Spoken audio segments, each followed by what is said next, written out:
juta. Jadi ya. Nah, ini menjadi permasalahan tersendiri ya. Menjadi permasalahan tersendiri ya. Oleh karena itu dampaknya apa dampaknya? Ini hubungannya nanti ke pajak ya. Sekali lagi kalau dulu waktu teman-teman belajar pajak itu adalah instrumen untuk melakukan alatnya APBN ya. Pajak itu alatnya APBN ya. Makanya pajak itu adalah dipakai untuk instrumen untuk bisa membangkitkan ekonomi salah satunya ya. Kondisi kayak gini kita nggak bisa memajakin, yang bisa dipajakin sektor tertentu. Karena apa? Omset itu kebanyakan turun 50% ya. Pekan ini Anda tahu di media Giant udah mulai tutup ya. Giant tutup itu otomatis dampak di penerimaan KPP yang membawai Giant. Ya, mau nggak mau harus diubah lagi. Ini harus dengan apa nih? Ya. Banyak pertumbuhan UKM baru ya yang entah reseller baru, pemain yang baru, misalnya Mbak Faiza di rumah, wah saya Pak kalau hanya belajar aja terlalu ringan lah. Apalagi mata kuliah ALK itu terlalu ringan saya. Jadi saya maunya bisnis ya. Talenta saya itu bisnis ya. Saya kalau di dapur nggak bikin makanan apa itu nggak masalah ya. Jadi talentanya di situ ya. Mas Fran juga sama. Saya kepengen kayak Atta Halilintar jadi YouTuber kan itu misalnya. Jadi yang dapat duit tetap di rumah tapi dapat duit. Mas Zaki juga sama, senang TikTokan itu. Ya, TikTokan rambutnya dielus-elus terus supaya model rambut kayak Mas Zaki ini yang disukai banyak para wanita katanya kan gitu ya. Itu yang sekarang berkembang, bergeser ya. Ekonomi bergeser seperti itu ya. Ekonomi bergeser seperti itu. Lah, kita di pajak ya tadi memang tadi dampaknya apa? Makanya kemarin di media agak ribut ya. Nanti PPN dinaikkan. Terus PTKP tarif progresif akan dinaikkan. Ada tax amnesty ya. Itu baru tes aja sebetulnya ke media, sebetulnya dites dulu reaksinya seperti apa sih di media ya. Karena apa? Nanti ke depan kita memang harus mengurangi utang. Ya, jadi mengurangi utang, belanja nggak boleh turun ini ya. Ya, Mbak Faiza setiap bulan belanjanya setiap bulan dulu di kampus dikasih 2,5 juta dikirim orang tua. Ya. Orang tuanya sekarang kemampuannya berkurang ini misalnya. Ya. Ya udah yang 1,5 juta dari pekerjaan orang tuanya, yang 1 juta dingutangi dari tempat lain. Tapi lama-lama nggak bisa nih, Mbak Faiza nggak boleh dikurangin belanjanya tadi. Pokoknya saya harus 2,5 juta, ya seperti itu. Nah ini negara juga sama, tadi belanjanya nggak boleh dikurangin, tetapi utangnya harus turun. Kalau nggak turun nanti bebannya berat nanti ke depannya. Sehingga apa? Mau nggak mau harus ada dua cara. Ada dua cara yaitu membuat kebijakan pajak atau memperbaiki administrasi pajak. Ya, membuat kebijakan policy sifatnya.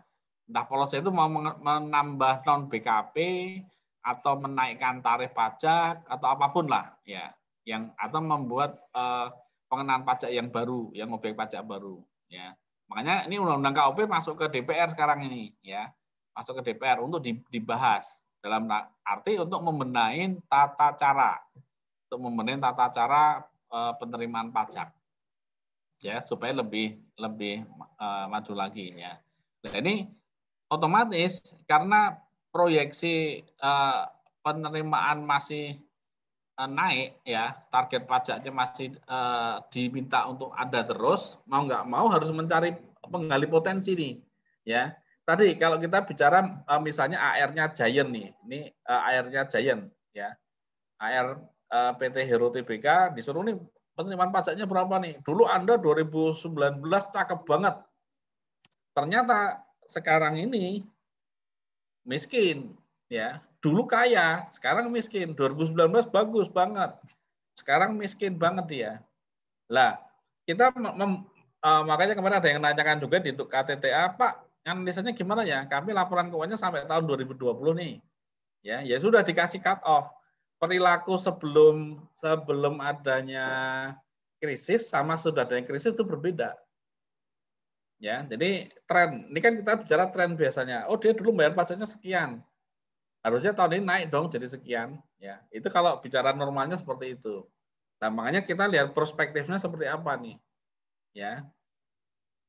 Dulu kita mengecek kayak Freeport misalnya. Freeport setiap tahun membayar pajak 11 triliun ini.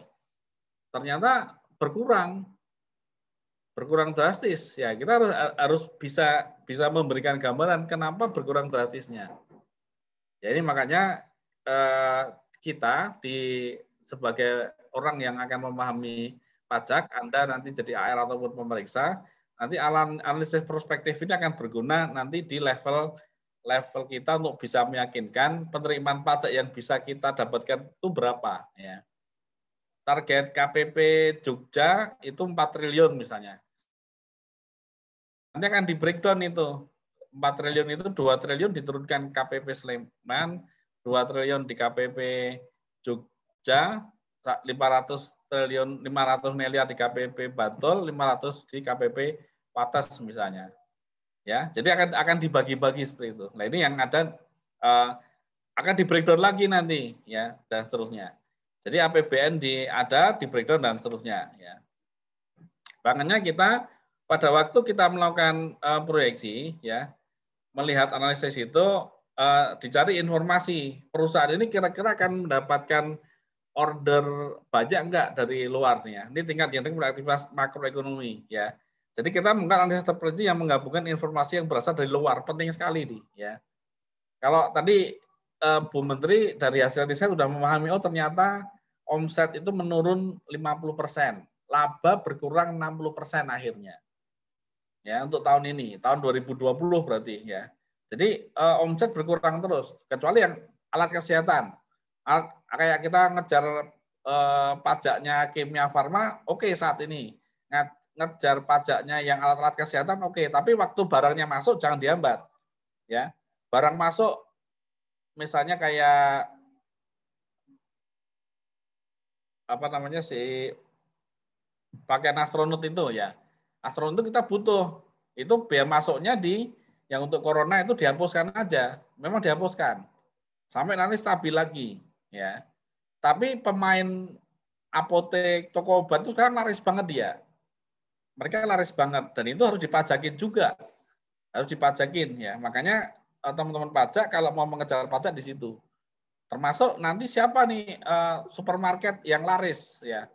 Harmoni itu nggak pernah berhenti, nggak ada krismon tuh bagi diceger. Maka Harmoni ternyata nggak terpengaruh di krisis. Itu yang dikejar pajaknya. Tapi pengusaha di Kalimongso bangkrut semua. Fotokopi bangkrut semua. Apalagi yang mendekati kampus itu. Hantu saja lewat sekarang takut hantu. Ya, hantu aja takut. Ya, apalagi manusia. Ya, itu yang terjadi. Ya, yang terjadi di perekonomian kita. Ini makanya Anda kalau misalnya memprediksi tadi akan melihat, oh ini ada aktivitas makroekonomi seperti apa, kemudian kompetitifnya seperti apa nih, ya. Ya.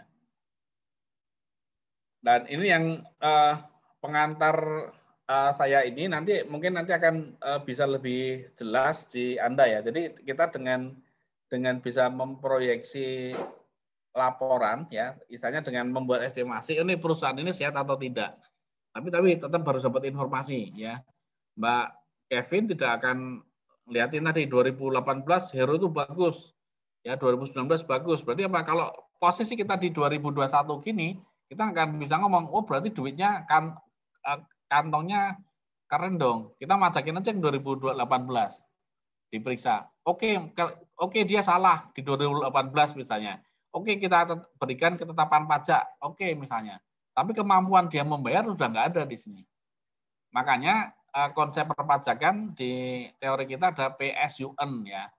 Bayarlah waktu kamu memperoleh duit ya. Itu yang paling bagus sebetulnya. Mbak Sarah dapat THR ya, itu dipotong duitnya langsung. Senang itu. Karena apa? Waktu senang dipotong nggak terasa. Tapi kalau nanti ya tolong setor sendiri dengan SPT tahunan. dapat THR-nya di Maret 2021, nanti setornya di Maret 2022. Duitnya udah entah kemana itu. Ya, self assessment itu penting, tapi agak merepotkan. Merepotkan dari sisi si WP-nya atau dari sisi petugas pajaknya juga. Ya. Dan perilaku itu makanya sampai sekarang kita masih belum bisa memajakin yang UKM. UKM Cipadu, Tanah Abang itu nggak urusan itu. Saya dapat duit dengan perjuangan saya. Ya, tapi kalau perusahaan yang ada di perkantoran ya yang dapatnya dari order, dia memang kadang ada juga perusahaan yang dapat fasilitas dari pemerintah. Hidupnya itu kan dapat proyek.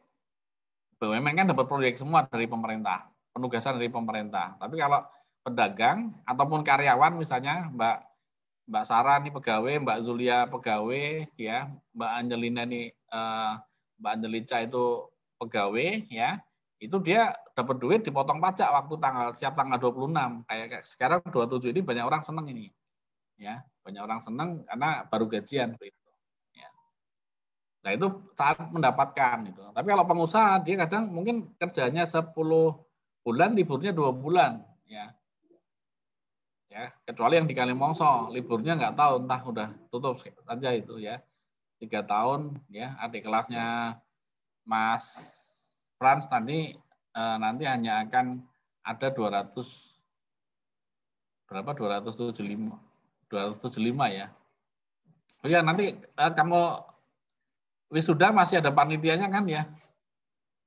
Ya, jadi pengantin nanti nggak ada panitianya dulu, kalau nggak salah ada satu angkatan yang pernah tutup 3 tahun itu dia wisuda nggak ada yang panitianya kan gitu, karena nggak punya adik kelas gitu.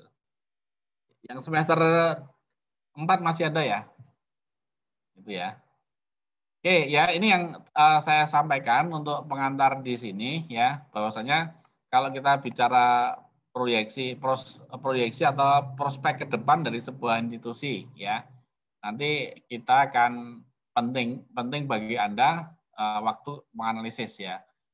Ya, jadi kemampuan membayar itu sangat penting sekali untuk bisa kita lakukan. Dulu pernah ada cerita, saya ada pegang satu WP, dia sanggup selama berapa tahun akan membayar 200 juta US dollar ya.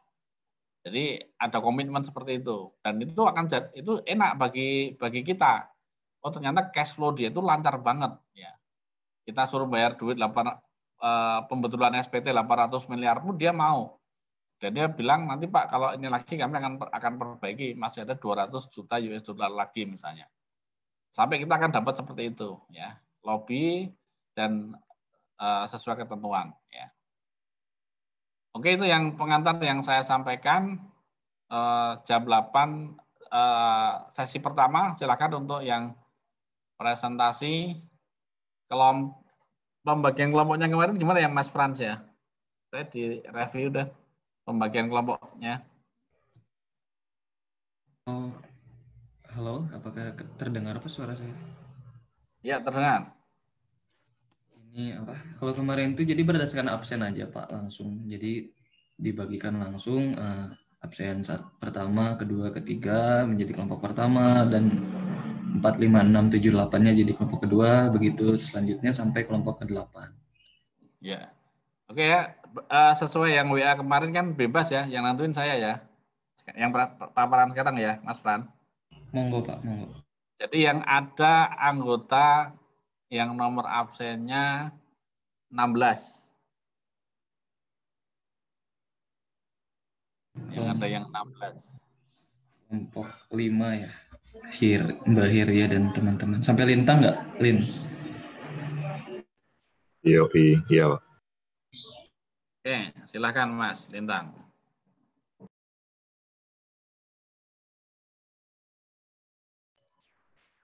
Oke Pak. Mohon tunggu, boleh saya share-kan kerjaan kami Pak?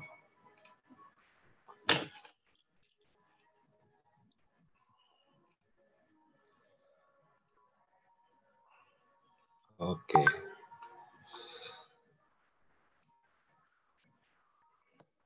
Mohon maaf Pak, kan kami kerjanya bagi-bagi kerja.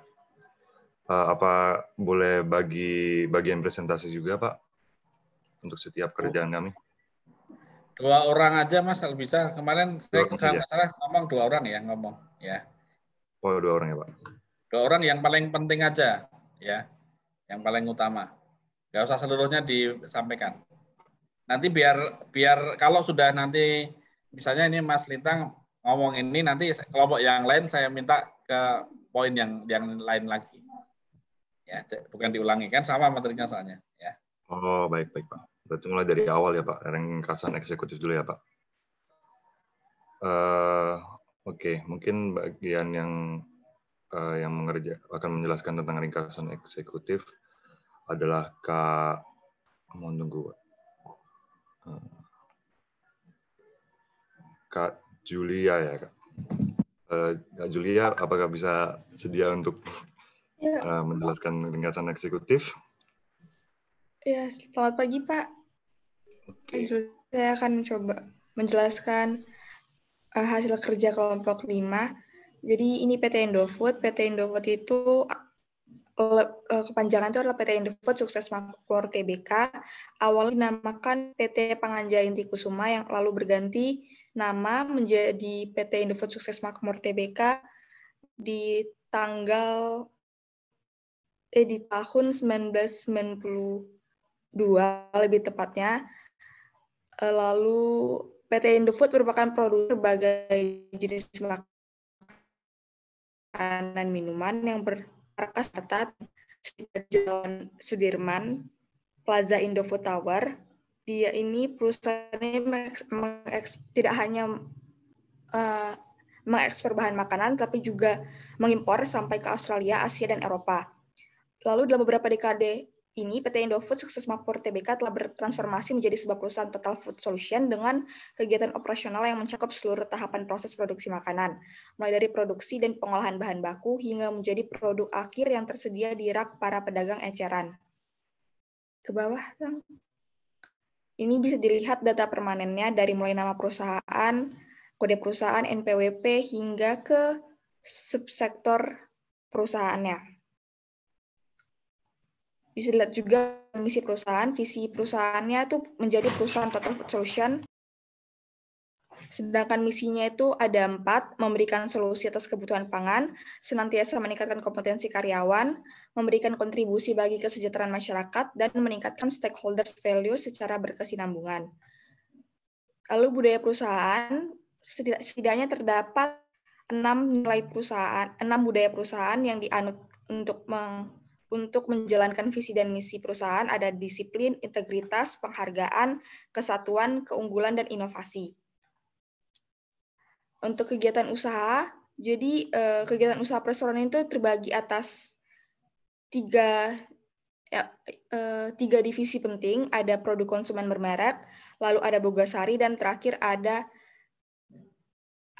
agribisnis. Untuk yang pertama ada produk konsumen bermerek atau CBP atau Consumer Based Product. Ini tuh dijalankan oleh entitas anaknya yaitu ICBP yang sahamnya tercatat di BEI.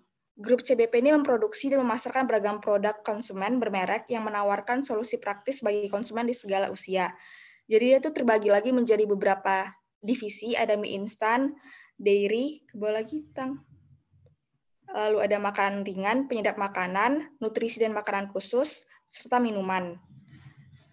Yang kedua tadi ada grup Bogasari. Bogasari itu merupakan tempat pabrik penggilingan tepung terigu yang pabriknya ada di Jakarta, Surabaya, Cibitung, dan Tangerang. Yang mana tiap tahunnya tuh menghasilkan setidaknya total 4,1 juta ton tepung. Jadi Bogasari itu grup yang menghasilkan tepung terigu. Jadi dari tepung terigu itu bisa diolah lagi menjadi beberapa makanan seperti pasta ataupun kebutuhan ataupun produk yang dihasilkan dari tepung. Merek-merek itu seperti yang kita tahu La Fonte gitu. Lalu ada yang ketiga ada grup agribisnis. Grup agribisnis ini merupakan grup yang kegiatan utamanya dari rantai pasokan hingga penelitian dan pengembangan, lalu pemeliharaan benih bibit, pembudidayaan dan pengolahan kelapa sawit, hingga produksi dan pemasaran produk minyak goreng, margarin, dan shortening. Jadi grup agribisnis itu juga melakukan pembudidayaan komoditas tebu, karet, dan tanaman lainnya. Kegiatan operasionalnya dilaksanakan oleh SIM dan Lonsuro. Ini juga entitas anak dari PT Indofood. Di grup agribisnis itu ada 2 divisi, ada divisi perkebunan dan divisi minyak dan nabati. Satu lagi ada grup distribusi. Grup ini itu yang menjalankan jaringan distribusi ke seluruh jangkauan yang menjadi wilayah distribusi dari PT Indofood. Jadi kalau menurut laporan yang kami baca itu, jaringan distribusi PT Indofood itu sudah sangat luas, sampai menjangkau hampir seluruh wilayah di Indonesia. Dengan dukungan lebih dari 1.300 distribution atau stock point yang berada di lokasi yang padat dengan outlet riset untuk melayani baik outlet retail tradisional maupun modern. Ini struktur organisasinya, mungkin ini bisa dibesari, Tang. Jadi itu dimulai dari direktur utama, yang membawahi direksi, yang direksi ini mengawasi Dewan Komisaris. Lalu Dewan Komisarisnya itu membawahi komite audit, sekretaris perusahaan, manajemen, investor relations, dan pengendalian internal. Bisa dilihat lebih lanjutnya, ini tadi divisi-divisi yang saya jelaskan, dan grup-grup yang saya jelaskan sebelumnya. Nah, scroll Tang. Ini tuh tugas-tugas dari masing-masing struktur organisasinya.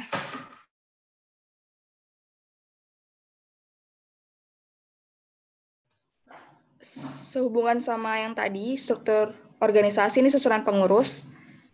Jadi yang paling tinggi itu atau presiden komisioner presidennya itu Manuel Pangaribuan. Pangilinan.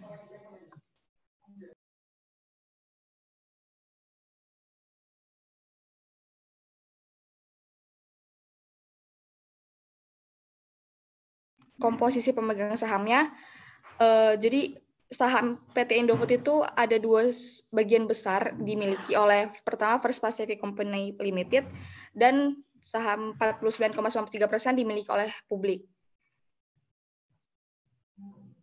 Oke, pihak-pihak berelasi itu banyak, jadi kalau di-list satu-satu kayaknya nggak bakal menghabiskan banyak kertas, jadi kalau sesuai sama laporan keuangannya udah disediakan dalam bentuk tabel seperti ini.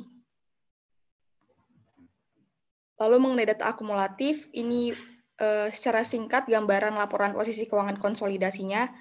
Jadi menurut tabel, di sini jumlah aset dari tahun 2017 ke 2018 itu meningkat.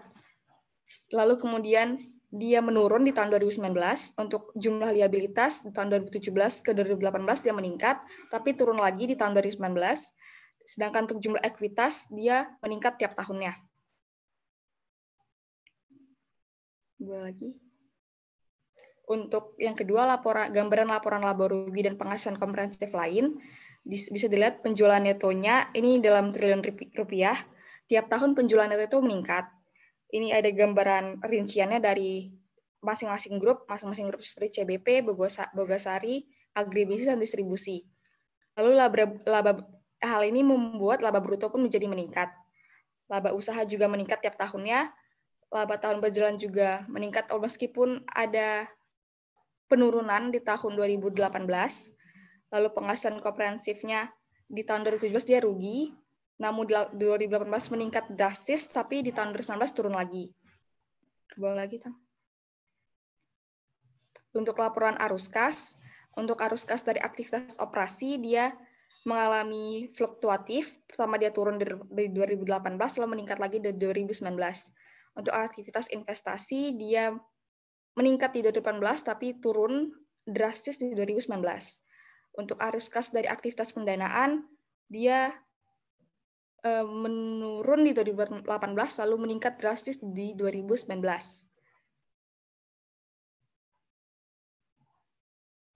Lalu yang kedua kita membahas analisis lingkungan dan strategi bisnis. Untuk yang pertama analisis industri terlebih dahulu. Jadi yang pertama itu membahas tentang gambaran produknya. Karena visi dari PT Indofood ini adalah menjadi total food solution dengan kegiatan operasional yang mencakup seluruh tahapan proses produksi makanan, dari mulai produksi dan pengolahan bahan baku hingga menjadi produk akhir. Dalam menjalankan kegiatan operasionalnya, perusahaan Indofood ini terdiri dari 4 kelompok usaha strategis yang sudah saya jelaskan sebelumnya, yaitu produk konsumen bermerek, bogasari, agribisnis, dan distribusi. Lalu yang kedua, analisis supply chain. Jadi di supply chain ini yang pertama ada research dan development. Research dan development ini diartikan sebagai suatu proses atau langkah-langkah untuk mengembangkan suatu produk baru atau menyempurnakan produk yang telah ada. Gambaran di tahun 2017, PT Indofood itu sukses menghasilkan atau menciptakan 30 produk baru yang diluncurkan di tahun 2017 untuk memikat selera konsumen dengan berbagai rasa, variasi, serta konsep yang baru. Termasuk itu ada produk Citato yang terinspirasi oleh resep Indomie kegemaran konsumen, serta Citato Original Edition yang ditujukan bagi konsumen. Jadi intinya itu di tahun 2017 banyak produk baru yang diluncurkan. Ada juga dari grup Bogasari, ada merek La Honte yang dikeluarkan dengan varian baru. Lalu di tahun 2018, divisi mie instan berjalan kinerja divisi mie instan dengan baik. Terdapat produk tetap menjadi prioritas yang dibuktikan dengan peluncuran produk-produk baru yang meliputi Indomie telur asin di segmen premium serta pop mie seri pedas. Jadi 2018 juga hampir sama dengan 2017. 2018 hampir sama dengan 2017, di mana banyak produk-produk baru yang dikembangkan dan diluncurkan oleh PT Indofood. Selain itu juga di sisi grup distribusi itu senantiasa berupaya menyediakan kualitas layanan yang terbaik, salah satunya dalam program Customer Relation Management dan Account Salesman Mandiri atau ASM yang diimplementasikan di tahun 2018. Jadi melalui sistem CRM ini, grup distribusi dapat melakukan penelusuran data pelanggan dan produk yang terjual secara terpusat. Sedangkan dengan menggunakan program ASM itu dapat menyalurkan beragam informasi terpilih serta riwayat pesanan pelanggan kepada tim penjualan. Sedangkan di tahun 2019, grup CBP itu terus berinovasi dalam menggunakan varian dan rasa baru di setiap divisi yang ada, baik dari mie instan hingga dari divisi minuman. Juga PT Indofood menginovasi tentang kemasan kantong yang praktis, di mana dapat dipanaskan dan disajikan dengan beragam produk pasta milik Indofood. Lalu kedua ada dari sisi desain, produk-produk yang dihasilkan PT Indofood itu identik dengan makanan yang menggunakan kemasan. Oleh karena itu, kemasan yang dibuat oleh PT Indofood itu tidak hanya harus menarik, tapi juga harus menjamin kualitas dan keamanan produk. Lalu di tengah globalisasi saat ini, kemasan tersebut harus mendukung lingkungan dengan terbuat dari bahan-bahan yang ramah lingkungan. Oleh karena itu, perusahaan harus senantiasa menerapkan pengendalian yang ketat dalam setiap tahapan proses pengolahan, hingga diproduksi ke konsumen. Lalu yang ketiga adalah dari sisi procurement. Jadi procurement itu apa? Procurement adalah kegiatan yang dilakukan perusahaan terkait pengadaan barang dan jasa yang ditawarkan. Jadi perseroan atau PT Indofood ini menjaga tingkat persediaan bahan baku yang memadai, menjalin kemitraan dengan para pemasok, menetapkan langkah-langkah kontingensi yang memadai dalam menghadapi bencana, serta memastikan adanya perlindungan asuransi yang memadai untuk perlindungan terhadap kerugian finansial. Lalu yang keempat ada dari sisi manufacturing. Proses manufaktur yang diterapkan PT Indofood itu dalam menghasilkan produk-produknya memperhatikan dampak lingkungan dan dari sampah kemasan pasca konsumsi. Sebagai contohnya itu ada PT Indofood menerapkan pemanfaatan teknologi aseptic filling, di mana membutuhkan bahan kemasan yang lebih ringan pada fasilitas bottling mereka. Jadi Indofood itu juga mengelola sampah plastik dari produksi kemasan. Dari yang kelima dari sisi marketing, dalam memasarkan produk-produknya PT Indofood itu banyak melakukan kampanye dan menggelar acara-acara yang menarik konsumen. Jadi itu tidak hanya melakukan iklan-iklan di TV ataupun melalui media konvensional. Jadi PT Indofood juga mengembangkan atau fokus pada pengembangan usaha kecil dan menengah atau UKM. Di tahun 2019, program-program utama yang menjadi aktivitas pemasaran itu meliputi kunci informasi dan teknologi ini tuh fokus terhadap UKM yang dihadiri oleh lebih dari 3.000 UKM. Jadi dalam Program Kiat ini dibekali dengan informasi produk terkini, wawasan di bidang pemasaran digital, serta aneka ragam resep. Yang keenam, dari sisi distribusi, PT Indofood ini tadi kan seperti yang saya bilang tuh sudah menjangkau hampir seluruh wilayah di Indonesia. Oleh karena itu, tidak heran jaringan distribusi yang dimiliki PT Indofood ini sangat luas. Jadi kegiatan distribusi yang dilakukan di PT Indofood ini bagian penting dari model bisnis yang terintegrasi secara vertikal. Selain fokus pada peningkatan kualitas layanan, Indofood juga melakukan inisiatif untuk menyempurnakan proses distribusi dengan meningkatkan penjualan dan memperkuat loyalitas konsumen. Lalu bagian kedua, proses pabrikasinya. Yang pertama dimulai dari inbound logistik. Jadi PT Indofood itu memperoleh bahan bakunya itu kebanyakan dari dalam negeri. Jadi tidak sulit untuk diperoleh dan harganya dan dapat dilakukan penekanan biaya dalam memperoleh bahan baku tersebut. Jadi ini fokusnya ke divisi mie instan. Bahan baku utama itu tepung terigu, tepung tapioka, bahan baku penunjang bisa dilihat dari mulai air hingga zat warna. Untuk pemasok bahan baku, PT Indofood itu bekerja sama dengan beberapa pemasok atau supplier yang berada di Indonesia. Bisa dilihat di tabel 2.1, ada dari Bogasari Flour Mills sampai ke Cipta Kemas Abadi, yang lokasinya tuh berada di Indonesia. Lalu kedua, dari kegiatan operasi. Setelah mengumpulkan bahan baku tadi itu, dilakukanlah proses pembuatan mie instan dari mulai mixing, lalu di-pressing atau pengepresan. Lalu yang ketiga, roll sheeting dan slitting, ini tuh pembentukan untayan minyak. Lalu yang keempat, dia scroll lagi kan, steaming atau pengukusan. Ini tuh proses pengukusan untayan mie yang tadi. Lalu di cutting dan folding, ini tuh mencetak minyak tadi. Lalu ke frying, penggorengan, tuh proses merendam di dalam media penghantar panas. Selanjutnya dilakukan pendinginan, dan terakhir dilakukan packing atau pengemasan. Lalu yang ketiga, outbound logistik. Setelah melalui proses produksi tadi itu, hingga ke packing, maka produk berupa mie instan siap dipasarkan. Ada banyak brand PT Indofood seperti Indomie, Sarimi, Supermie, dan Popmie juga, dengan beragam varian rasa.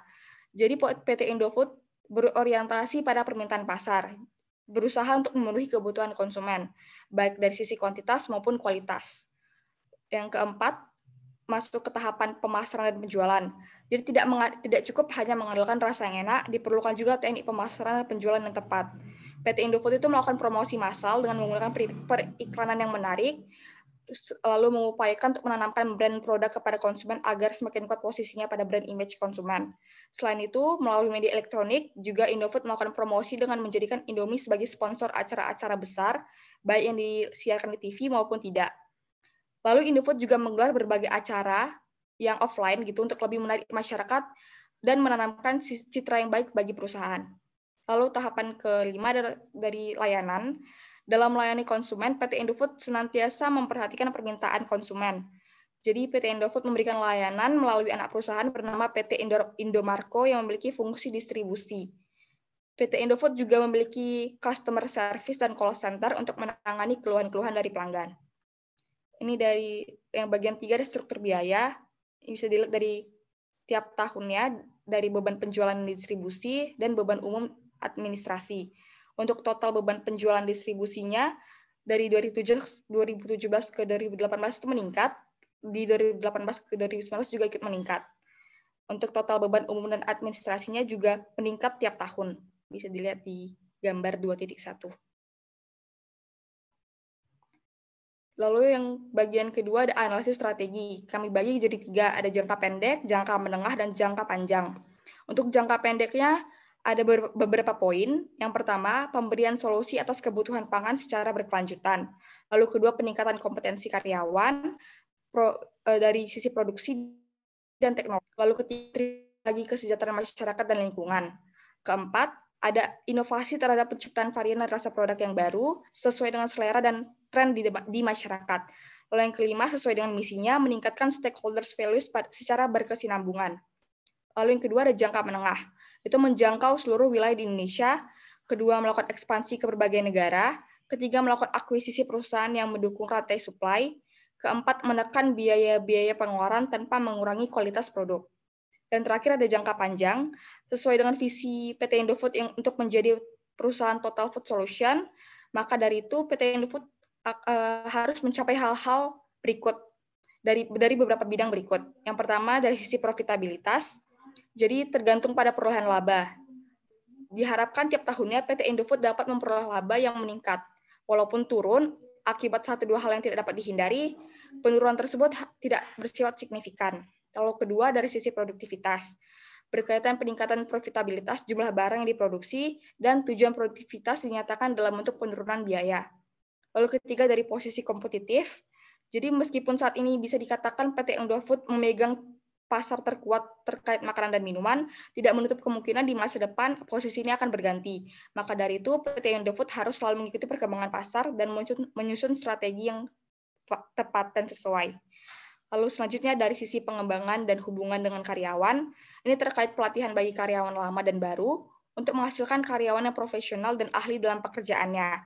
Lalu hubungan antara perusahaan dan karyawan pun harus dijaga.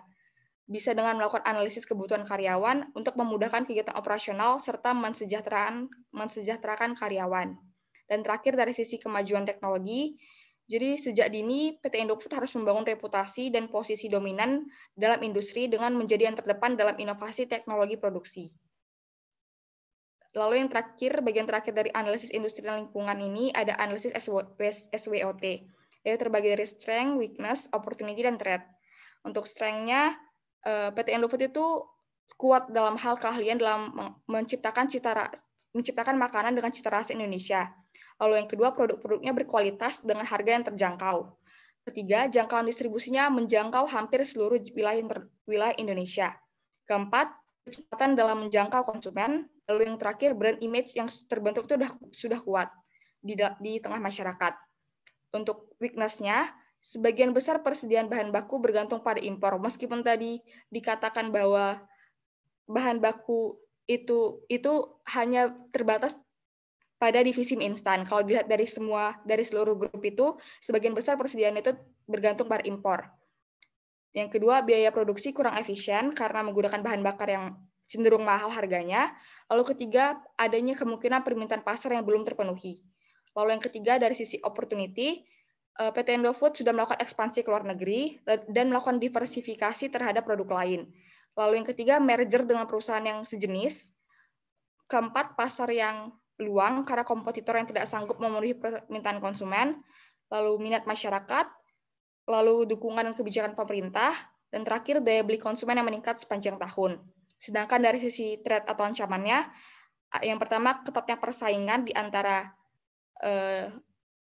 sesama perusahaan yang memasarkan produk makanan dan minuman, lalu yang kedua tingginya harga bahan mentah, dan ketiga persaingan harga dengan kompetitor.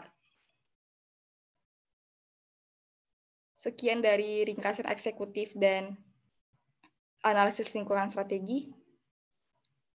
Selanjutnya untuk analisis akuntansi akan saya jelaskan. Nah, yang pertama adalah identifikasi dan nilai kebijakan akuntansi utama. Nah, karena PT Indofood ini bergerak dalam industri pengolahan makanan, pengemasan, agrobisnis, dan perdagangan. Nah, kami menetapkan kebijakan akuntansi PT Indofood ini yang memegang peran penting itu ada 7. Yang pertama, kombinasi bisnis dan goodwill. Nah, kombinasi bisnis ini dicatat dengan metode pembelian dengan biaya perolehan yang diukur pada nilai wajar agregat imbalan yang dialihkan per tanggal akuisisi dan jumlah setiap proporsi kepentingan dan pengembalinya. Sedangkan goodwill-nya diukur pada selisih lebih dari nilai agregat yang dialihkan dan jumlah setiap kepentingan non pengendali atas jumlah neto yang teridentifikasi dari aset dan liabilitas. Yang kedua adalah persediaan. Nah, karena ini merupakan industri pengolahan makanan, jadi persediaan itu begitu penting. Dan persediaan ini dinyatakan sebesar nilai rendah dari biaya perolehan dan nilai realisasi neto atau LCNRV. Nah, biaya perolehan ini ditentukan dengan metode rata-rata bergerak atau moving average. Sedangkan nilai realisasi neto ini ditentukan sesuai estimasi harga jual dalam kegiatan usaha normal dikurangi estimasi biaya penyelesaian dan estimasi biaya yang diperlukan untuk melakukan penjualan. Nah, yang ketiga, aset biologis yang digunakan dalam kegiatan usaha dari agrobisnis. Aset biologis ini terdiri atas hutan tanaman industri atau HTI dan produk agrikultur dari tanaman produktif yang utamanya berupa tandan buah segar dan tebu. Aset ini dinyatakan sebesar nilai wajar dikurangi biaya untuk menjual. Sedangkan nilai wajar dari produk agrikultur berupa produk dari kelapa sawit dan karet ini ditentukan menggunakan pendekatan pasar, yaitu dengan estimasi volume produksi dengan estimasi harga pasar pada tanggal pelaporan. Sedangkan nilai wajar HTI yang biasanya tidak disediakan oleh pasar harganya, ini diestimasi dengan pendekatan pendapatan atau income approach berdasarkan nilai kini arus kas masa depan dari neto yang diharapkan. Kemudian yang keempat adalah piutang plasma yang diberikan kepada petani-petani plasma. Sesuai PSAK 55, piutang plasma ini diklasifikasikan sebagai pinjaman yang diberikan dan piutang. Nah, piutang plasma ini digunakan untuk pengembangan perkebunan plasma berupa pinjaman tangan kredit yang bersifat sementara untuk membantu menutup pokok pinjaman bersifat bunganya, cicilan pinjaman pupuk, serta sarana produksi pertanian lainnya. Nah, piutang plasma ini terdiri atas akumulasi biaya pengembangan dan pembiayaan kepada petani plasma dikurangi dana yang diterima dari bank atas nama petani dan akumulasi kerugian penurunan lainnya. Kemudian yang kelima adalah pos aset tetap. Aset tetap ini terdiri atas tanaman produktif dan aset tetap lainnya. Berdasarkan dari aset biologis, tanaman produktif diklasifikasikan sebagai aset tidak lancar yang digunakan dalam produksi atau penyediaan produk agrikultur untuk jangka waktu yang lebih dari satu periode. Nah, tanaman produksi ini dicatat sebesar biaya perolehan dan diamortisasi dengan metode garis lurus selama taksiran masa manfaat ekonomis sebagaimana dirinci dalam tabel 3.1. Nah, sedangkan tanaman yang belum menghasilkan tidak diamortisasi. Nah, biaya ini meliputi biaya persiapan lahan, penanaman bibit, pemupukan, pemeliharaan, dan alokasi biaya tidak langsung, sampai tanaman ini dinyatakan siap untuk menghasilkan dan dapat dipanen. Kemudian beban pemeliharaan tanaman produktif dibebankan pada saat terjadinya, sedangkan beban pemugaran dan penambahan dalam jumlah besar dikapitalisasi dalam jumlah aset tercatat. Nah, berikut merupakan masa manfaat tanaman produktif. Untuk kelapa sawit ada 25 tahun, karet 25 tahun, dan tebu adalah 4 tahun. Nah, aset tetap lainnya selain dari tanaman produktif ini diakui sebesar biaya perolehan, termasuk juga biaya tambahan yang diatribusikan langsung hingga aset siap digunakan. Menyusunkan dan amortisasi aset tetap dimulai pada saat aset ini siap untuk digunakan, sesuai maksud penggunaan dan dihitung menggunakan metode garis lurus dengan estimasi masa manfaat sebagaimana diatur dalam tabel 3.2 ini. Nah, sarana prasarana tanah adalah 5-25 tahun, bangunan 3-30 tahun, mesin dan peralatan 3-25 tahun, alat-alat transportasi 3-30 tahun, perabotan dan peralatan kantor ada 2-15 tahun, pengembangan gedung dan yang disewa 3-30 tahun, dengan galon ada 2 tahun. Nah, aset berupa tanah ini tidak diamortisasi dan dinyatakan sebesar harga perolehan, termasuk juga biaya pengurusan legal hak dan atas tanah untuk hak guna usaha, hak guna bangunan, dan hak pakai, serta kapitalisasi dengan bunga dan laba rugi selisih kurs untuk aset tetap dalam pembangunan. Dan kemudian yang keenam adalah aset tidak berwujud. Aset tidak berwujud ini diukur sebesar nilai perolehan pada pengakuan awal nilai wajar yang diperoleh dari kombinasi bisnis tertanggal akuisisi. Kemudian yang kedua adalah tingkat fleksibilitas akuntansi. Nah, tingkat fleksibilitas akuntansi ini ditentukan berdasarkan Keleluasan yang dipilih manajemen dari yang dibatasi dengan kebijakan akuntansi yang berlaku. Nah, PT Indofood ini memiliki fleksibilitas dalam menentukan metode pencatatan persediaan. Nah, dalam hal ini, PT Indofood menggunakan metode LCNRT. Meski demikian, perusahaan menggunakan metode yang berbeda untuk menentukan biaya perolehan persediaan atas jenis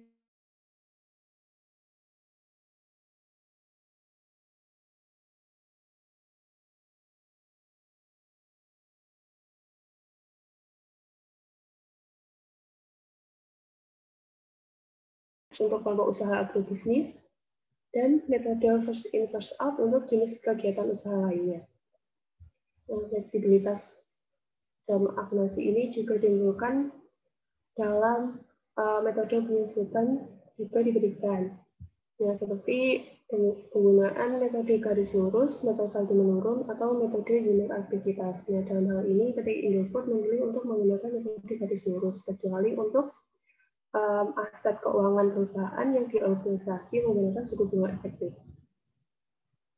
Yang ketiga adalah strategi pelaporan. Nah, PT Indofood ini secara konsisten telah melaporkan keuangannya dan telah diaudit oleh kantor akuntan publik Purwantoro, Sungkoro, dan Jogja. Dengan opini wajar tanpa pengecualian di tahun 2017 sampai 2019. Dalam penyusunan dan penyajian laporan keuangannya, PT Indofood telah menerapkan standar akuntansi yang berlaku di Indonesia, yang meliputi pernyataan dan interpretasi yang dikeluarkan oleh Dewan Standar Akuntansi Keuangan Ikatan Akuntan Indonesia dan Peraturan Nomor 7G7 tentang pedoman penyajian dan pengungkapan laporan keuangan yang diterbitkan oleh OJK. Kemudian yang keempat, indikasi kejadian yang tidak biasa. Nah, dalam periode tahun 2017 sampai 2019, potensi red flags ini ditunjukkan melalui adanya perbedaan antara pertumbuhan arus kas operasi dengan laba berjalan. Nah, di tahun 2018 ini terjadi peningkatan kebutuhan modal kerja sehingga arus kas operasinya sedikit menurun. Sedangkan untuk tahun 2018 ke 2019 ini arus kas operasinya meningkat secara tajam, yaitu 124,81%. Namun melalui publikasi laporan keuangannya, peningkatan ini terjadi sehubungan dengan meningkatnya kinerja operasional. Nah, sedangkan untuk laba tahun berjalan, pertumbuhannya selalu meningkat, tidak sejalan dengan arus kas operasi. Nah, meskipun ini berbeda, ini tuh bisa terjadi karena perusahaan menggunakan metode akrual dalam transaksinya. Tapi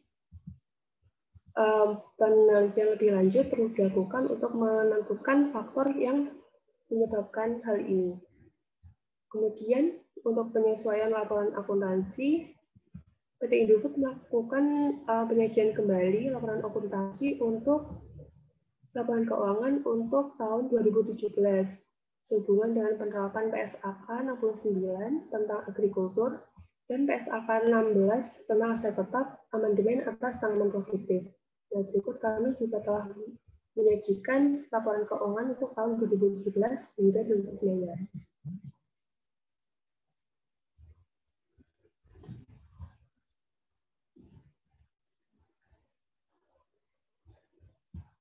Sekian untuk analisis akuntansi.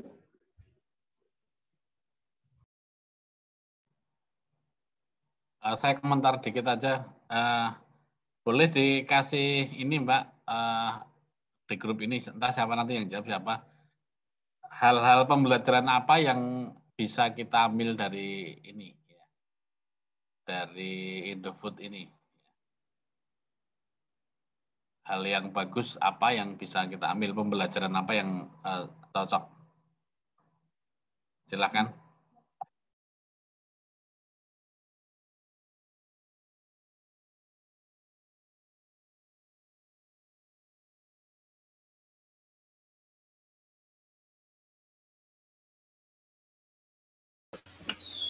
Izin berusaha menjawab, Pak. Silakan. Kalau dari sisi positifnya, kalau menurut kelompok 5, si PT Indofood ini dia di industri FMCG terus memungkinkan Semarfood sudah sebagai market leader, Pak. Dalam artian dia sudah banyak dikenal di masyarakat Indonesia sehingga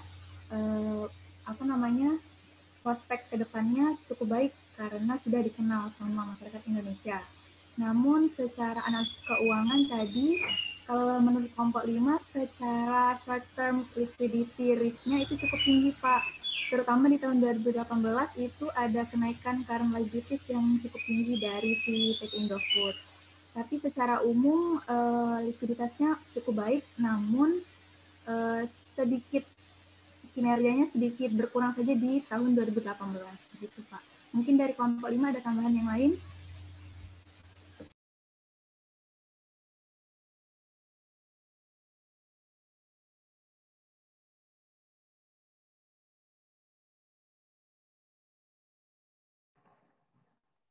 Oke, cukup. Saya kira nggak apa-apa, Mbak Kevin, atas paparannya. Terima kasih.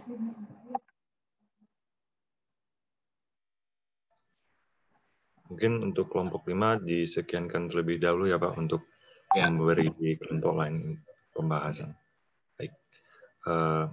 Untuk pembahasan analisis keuangan, analisis industri dan akuntansi, ini cukupkan sampai sini. Terima kasih. Assalamualaikum warahmatullahi wabarakatuh. Terima kasih Mas Lintang sama Mbak Kevin atas paparannya.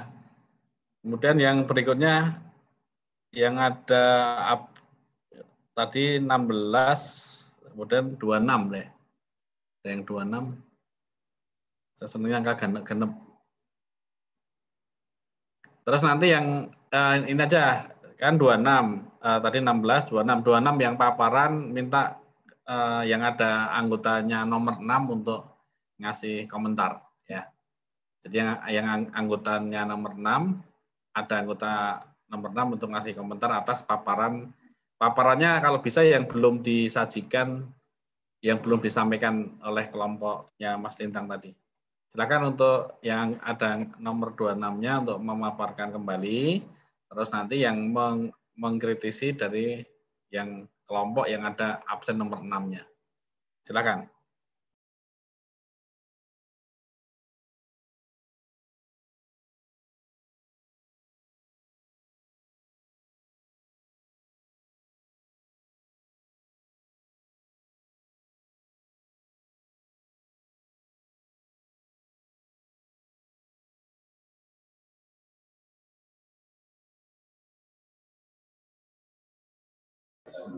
Mas Juna, benar bukan? Benar. Jangan diam baik.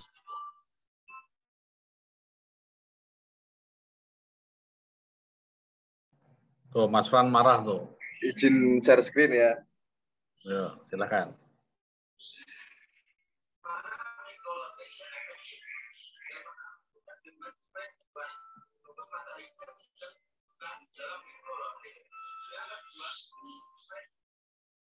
Sudah kelihatan?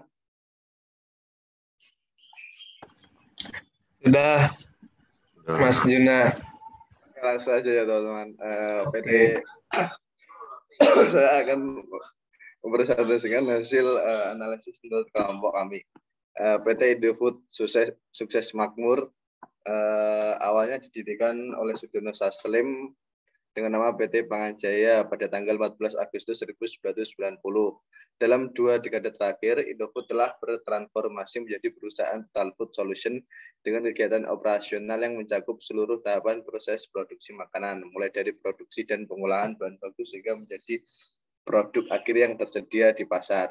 Nah, untuk produknya sendiri itu dapat berupa yang pertama adalah mie yang sudah kita kenal dan sering kita makan, yaitu Indomie, Supermie, Sarimi, Sakura, Popmie. Terus yang kedua adalah produk berupa susu, Indomilk, Cap Enak, susu-susu yang ada di Indomaret.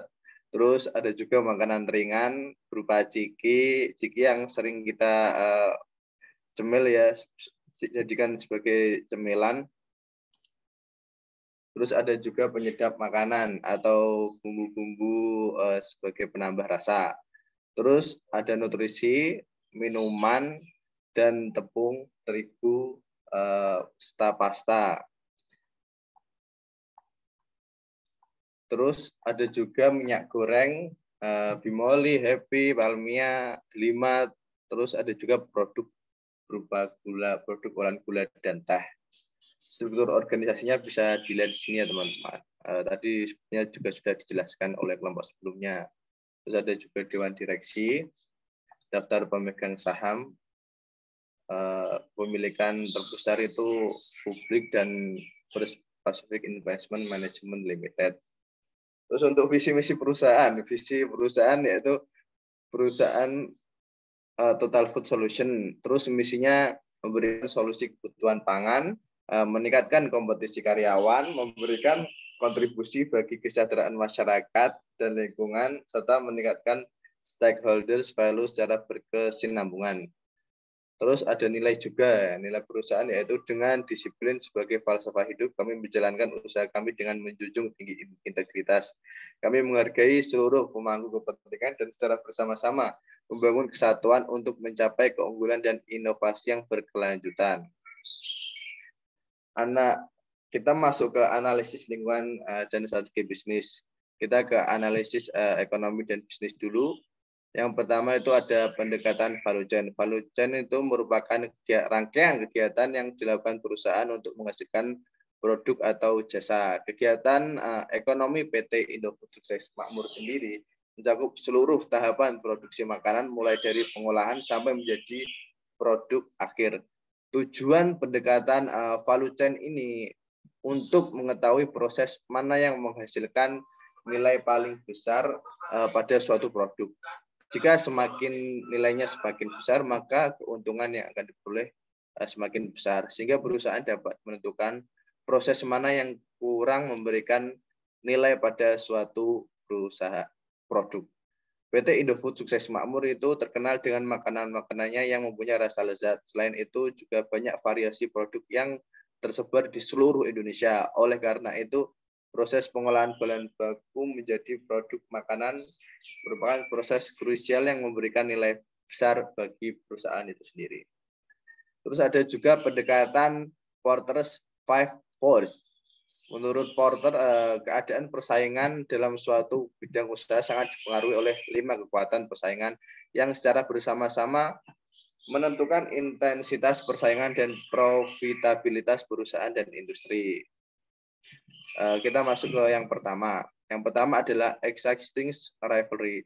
Keberadaan perusahaan lainnya yang berkutat dalam bidang produksi makanan memang akan berpengaruh terhadap persaingan yang ada. Namun, hanya kecil pengaruhnya bagi PT Indofood Sukses Makmur yang telah memasarkan produknya sejak lama dan banyak masyarakat yang suka dengan produknya. Produk andalan PT Indofood yaitu adalah Indomie yang sering kita juga makan, telah berhasil menarik perhatian berbagai orang di dunia. Bukan hanya di Indonesia saja, ada juga di Nigeria, di Thailand, Inggris, Amerika yang suka dengan produk Indomie ini. Selain itu, salah satu anak perusahaan PT Indofood Sukses Makmur yaitu Burgasari juga merupakan produsen tepung terigu terbesar di Indonesia, sehingga persaingan pun terbilang kecil. Terus yang kedua adalah potential entry. PT Indofood Sukses Makmur dikenal sebagai produsen raksasa makanan di Indonesia yang telah sukses mengeluarkan berbagai varian produknya. Perusahaan besar produsen makanan lainnya pun berusaha untuk bersaing dengan Indofood, sehingga kemungkinan untuk perusahaan-perusahaan makanan baru masuk terbilang kecil. Terus ada substitute. Produsen makanan yang dikeluarkan oleh PT Indofood Sukses Makmur banyak penggantinya oleh karena kehadiran para perusahaan besar lainnya yang berusaha untuk bersaing dalam produksi makanan. Terus yang keempat, supplier power. Pasokan bahan baku PT Indofood Sukses Makmur berasal dari berbagai supplier, sehingga ada kekuatan untuk menawar harga. Terus yang kelima adalah buyer power. Makanan yang diproduksi PT Indofood Sukses Makmur sangat mudah ditemui, dan yang memproduksi makanan pun bukan hanya Indofood saja, sehingga pembeli mempunyai kekuatan untuk mengendalikan harga dan bertindak sebagai price marker. Terus berikutnya kita masuk ke analisis strategi, teman-teman. Strategi dari PT Makmur Indofood Sukses Makmur itu yang pertama kita lihat dari filosofi strategi. Filosofi strategi itu fundamental setiap perusahaan dalam menjalankan kegiatan usaha. Adapun filosofi strategi PT Indofood Sukses Makmur adalah terus berusaha menjadi yang terbaik dan dikuasai secara penuh segala bidang yang memang kita ungguli. Misalnya ini bidang perindomian, permian, produksi mie di Indonesia. Terus yang kedua adalah memanfaatkan teknologi guna menciptakan produk yang terbaik. Di sini kita bisa lihat hasilnya yaitu berupa variasi-variasi produk makanan yang dikeluarkan yang semakin tahun semakin banyak yang dapat kita beli. Terus yang kedua adalah kerangka framework penilaian strategi. Yang pertama adalah sifat dari produk itu. Produk yang dihasilkan Indofood itu memiliki perbedaan produk dari pesaingnya. Dari salah satunya yaitu segi rasa. Indomie terkenal rasanya yang sangat lezat. Strategi pembedaan produk mendorong perusahaan untuk sanggup menemukan keunikan tersendiri dalam pasar yang jadi sasarannya. Keunikan produk ini memungkinkan suatu perusahaan untuk menarik minat sebesar-besarnya dari konsumen potensial. Terus yang kedua adalah tingkat kesatuan value chain. PT Indofood Sukses Makmur mengakuisisi banyak perusahaan besar di bidang makanan dan menjadikannya anak perusahaan untuk mengamankan nilai value chain-nya. Hal ini bertujuan agar perusahaan tetap stabil. Terus yang ketiga adalah tingkat diversifikasi geografis. PT Indofood Sukses Makmur ini dilihat dari besarnya perusahaan telah mengekspor berbagai produknya hingga ke belahan dunia. Misalnya benua Australia, benua Asia, Eropa, dan juga Amerika juga. Dan juga Afrika. Sepertinya semua benua sudah diekspor oleh PT Indofood Sukses Makmur. Terus yang keempat adalah tingkat diversifikasi industri.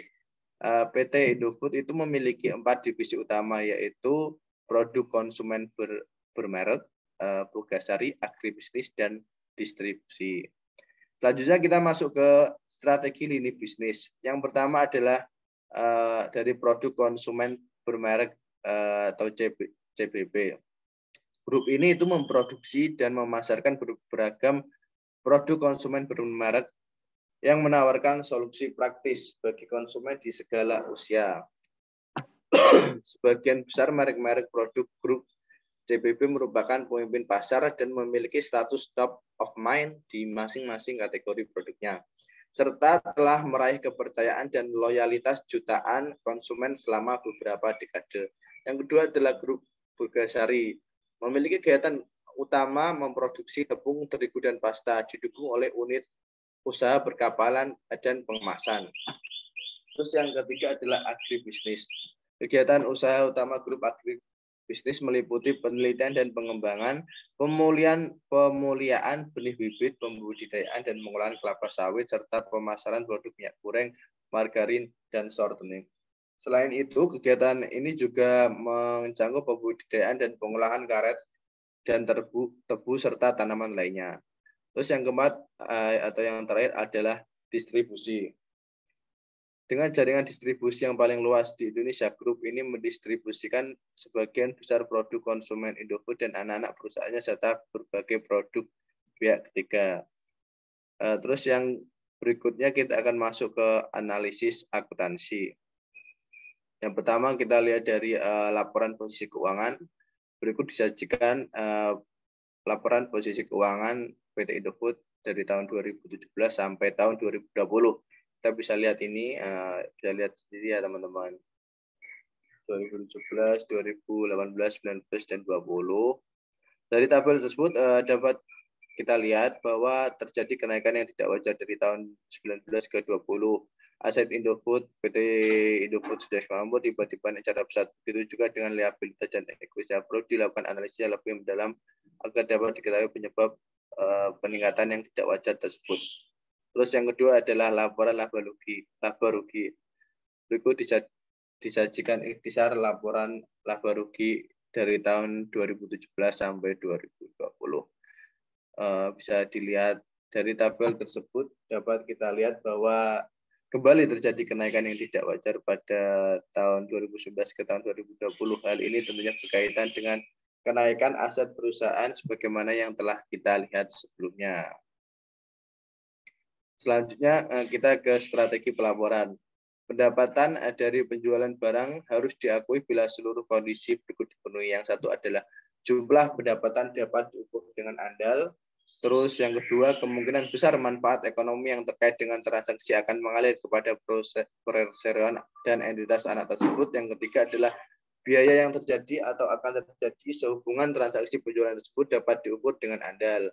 Pendapatan dividen sendiri dari investasi diakui ketika pemegang saham untuk menerima pembayaran ditetapkan. Pendapatan bunga diakui berdasarkan waktu terjadinya dengan acuan jumlah pokok terutang dan tingkat bunga yang berlaku. Beban diakui pada saat terjadinya atau sesuai dengan masa manfaatnya. Aset pajak tanggungan diakui apabila besar kemungkinan bahwa jumlah penghasilan kena pajak pada masa mendatang akan memadai untuk dikompensasi dengan perbedaan temporer yang dapat dikurangkan. Terus yang berikutnya adalah laporan arus kas. Berikut disajikan ikhtisar laporan arus kas PT Indofood dari tahun 2017 sampai 2020. Dari tabel tersebut kita dapat melihat bagaimana perusahaan mendapatkan dan menggunakan kas. Jika dikaitkan dengan analisis sebelumnya, kita dapat melihat bahwa PT Indofood Sukses Makmur ternyata sangat gencar menggunakan kas untuk aktivitas investasi pada tahun 2020. Perusahaan juga mendapatkan kenaikan neto kas pada tahun 2020, tetapi lebih sedikit dibandingkan dengan tahun 2019. Terus berikutnya adalah kebijakan akuntansi. Penyajian laporan keuangan konsolidasian telah disusun sesuai dengan standar akuntansi keuangan di Indonesia yang mencakup pernyataan dan interpretasi yang dikeluarkan oleh Dewan Standar Akuntansi Keuangan Ikatan Akuntan Indonesia dan Peraturan Nomor 8 G7 tentang pedoman penyajian dan pengungkapan laporan keuangan.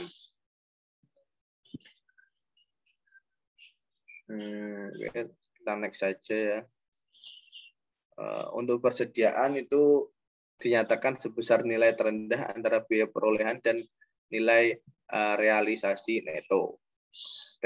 Nilai realisasi neto persediaan itu adalah estimasi harga jual dalam kegiatan usaha normal dikurangi estimasi biaya penyelesaian. Kelompok usaha juga menetapkan penyisian untuk nilai realisasi neto persediaan berdasarkan hasil penelaahan berkala atas kondisi fisik dan nilai realisasi neto persediaan. Terus biaya dibayar di muka, diamortisasi dan dibebankan pada operasi selama masa manfaatnya dan disajikan sebagai aset lancar atau aset tidak lancar sesuai sifatnya masing-masing. Aset biologis terdiri atas HTI, produk agrikultur dari tanaman produktif, yang terutama terdiri dari tandan, buah segar, TBS, dan tebu.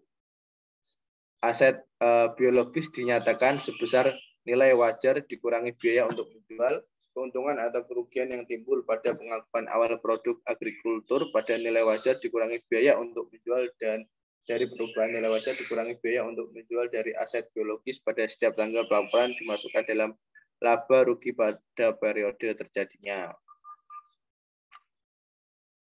Untuk aset tetap itu ada tanaman produktif,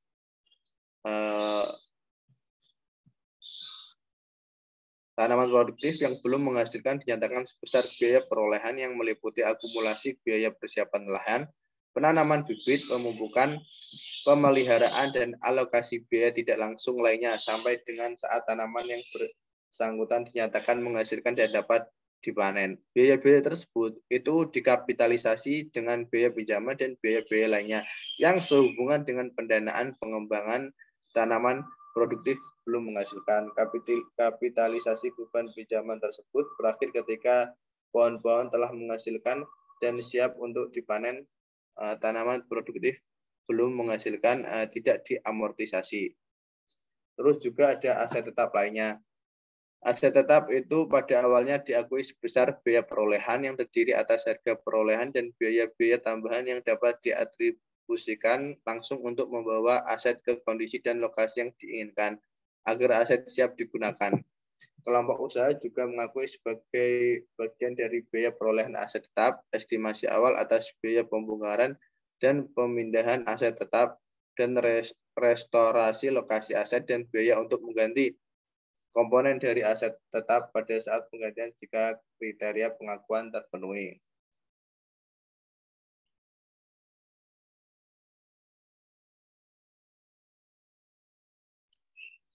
Terus selanjutnya menilai fleksibilitas akuntansi.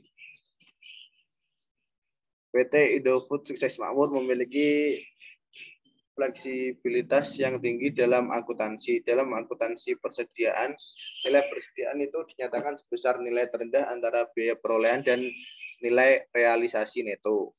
Perusahaan juga memiliki fleksibilitas dalam akuntansi aset tetap seperti tanaman produktif dan aset tetap lainnya dengan memilih metode penyusutan dan amortisasi menggunakan metode garis lurus dan masa manfaat yang telah ditentukan.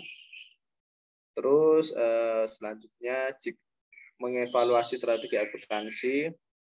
Perusahaan menggunakan strategi yang reasonable. Hasil audit menunjukkan demikian karena opini yang diberikan selalu wajar tanpa pengecualian. Terus mengidentifikasi potensi red flag.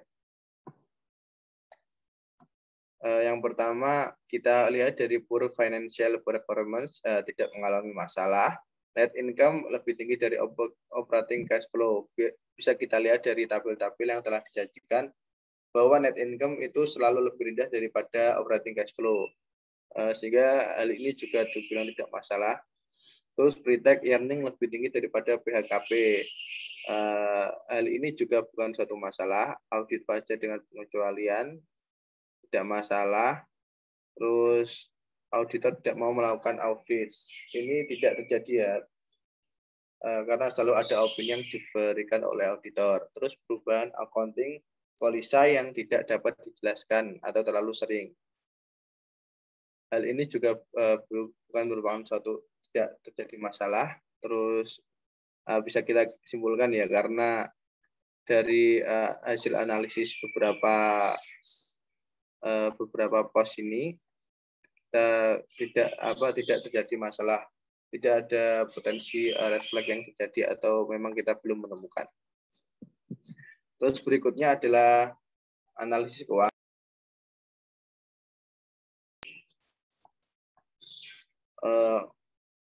Yang pertama adalah analisis profitabilitas, GPM dan NPM. Bisa kita lihat ya langsung saja margin laba kotornya itu GPM 2020 ini bisa kita lihat dari tabel teman-teman. Dapat kita lihat kesimpulannya itu perusahaan sempat mengalami penurunan pada tahun 2018 tapi mulai meningkat kembali pada tahun 2019. Hal itu menunjukkan bahwa perusahaan mampu mengontrol biaya secara efisien. Terus ada margin laba bersih. Ini rumusnya seperti yang dicontoh-contohkan di kelompok sebelumnya. Bisa dilihat dari tabel net NPM-nya itu segini.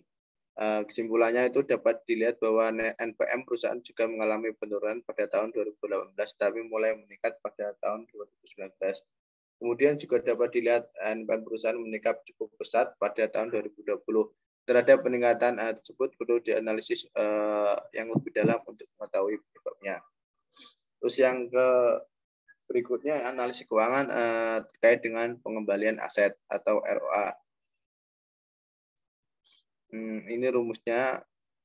Terus bisa kita lihat ROA dari perusahaan dari 2017 sampai 2020. Dapat kita lihat bahwa ROA perusahaan sempat mengalami penurunan 2 kali yaitu pada tahun 2018 dan 2020. Hal tersebut mungkin terjadi karena perusahaan sempat melakukan pembelian aset yang signifikan. Terus selanjutnya adalah pengembalian ekuitas atau ROE. Ini adalah hasil perhitungan ROE perusahaan PT Indofood Sukses Makmur dari tahun 2017 sampai 2020. Berbeda dengan ROA, dapat dilihat bahwa ROE perusahaan hanya mengalami penurunan satu kali, yaitu pada tahun 2018. Pada tahun 2019, ROE perusahaan mengalami peningkatan, begitu juga dengan tahun 2020. Analisis arus kas atau free cash flow ini menunjukkan berapa kas yang masih tersisa dalam satu periode setelah digunakan untuk keperluan investasi dan pembiayaan untuk mempertahankan produktivitas pada level saat ini.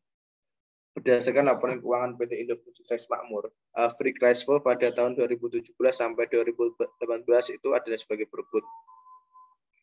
Dapat dilihat bahwa free cash flow sempat negatif pada tahun 2018 dan 2020. Ini bisa menjadi peringatan bagi perusahaan sebagai akibat dari kurang efisiennya pemakaian aset dalam rangka mendapatkan keuntungan, tetapi free cash flow negatif tersebut juga bisa berarti baik karena dapat menunjukkan bahwa manajemen berusaha memposisikan perusahaan untuk perkembangan yang baik di masa depan. Terus selanjutnya adalah analisis risiko. Yang pertama, financial flexibility. Rasio ini dapat dihitung dengan cara membagi kas bersih yang disediakan oleh aktivitas operasi dengan total kewajiban rata-rata. Rasio ini digunakan untuk menggambarkan apakah perusahaan dapat membayar utang-utangnya dan bertahan hidup jika sumber dana eksternal terbatas. Semakin tinggi rasio ini, semakin kecil perusahaan akan mengalami kesulitan dalam memenuhi kewajibannya saat jatuh tempo. Rasio PT Indofood Sukses Makmur dari tahun 2017 sampai 2018 adalah sebagai berikut. Bisa kita lihat dari tabel ini. Dari tabel rasio tersebut dapat kita lihat bahwa rasionya semakin tinggi dari tahun ke tahun. Hal ini menunjukkan bahwa kemungkinan perusahaan akan mengalami kesulitan dalam memenuhi kewajiban saat jatuh tempo kecil apabila dana eksternal yang tersedia terbatas. Terus ada juga short term liquidity risk. Current ratio dapat dihitung dengan cara membagi current asset dengan current liabilities berdasarkan laporan keuangan PT Indofood Sukses Makmur. Current ratio pada tahun 2017 sampai tahun 2018 adalah sebagai berikut. Bisa kita lihat dari tabel di atas. Dapat kita lihat current ratio cenderung berada pada kisaran 100% selama 4 tahun, yang berarti perusahaan hanya mau melunasi sebanyak 1 kali lipat dari total current liabilities saat ini. Terus ada juga long term solvency risk. Untuk menghitung long term solvency risk ini dapat menggunakan beberapa rasio utang seperti debt to asset dan debt to equity. Berdasarkan laporan keuangan Indofood Sukses Makmur, debt to asset dan debt to equity pada tahun 2017 sampai 2020 adalah sebagai berikut. Dapat dilihat pada tabel bahwa debt to asset itu cenderung besar dan dibuktikan kembali pada debt to equity yang sangat besar. Bahkan pada tahun 2020 melebihi 100%. Hal tersebut menunjukkan bahwa sangat banyak aset perusahaan yang didanai menggunakan utang. Harus ditemukan solusi bagi perusahaan karena ini bisa mengancam perusahaan dalam jangka waktu panjang. Terus berikutnya adalah credit risk. Resiko kredit adalah resiko kerugian yang disebabkan oleh ketidakmampuan debitur dalam membayar utangnya, baik utang pokok maupun bunganya atau keduanya. Resiko kredit ini itu dapat dilihat dari 2017 sampai 2020. Perusahaan dapat dikatakan memiliki keuangan yang sehat apabila rasio DIR kurang dari 100%. Dari rasio tersebut dapat dilihat bahwa rasio DIR hampir mendekati 100%, bahkan di tahun 2020 sudah melebihi 100%. Hal tersebut menunjukkan bahwa risiko kredit perusahaan sangat besar. Dalam catatan atas laporan keuangannya, perusahaan bahkan melakukan penyisian atas kerugian penurunan nilai piutang usaha untuk menutupi kemungkinan piutang tidak tertagih. Hal ini menunjukkan bahwa perusahaan sudah mengantisipasi risiko karena risiko kredit ini terbilang sangat besar. Bankruptcy risk. Dalam risiko keberangkutan perusahaan dapat dihitung menggunakan model Altman-Escort. Perhitungannya sebagai berikut. Pada tahun 2017,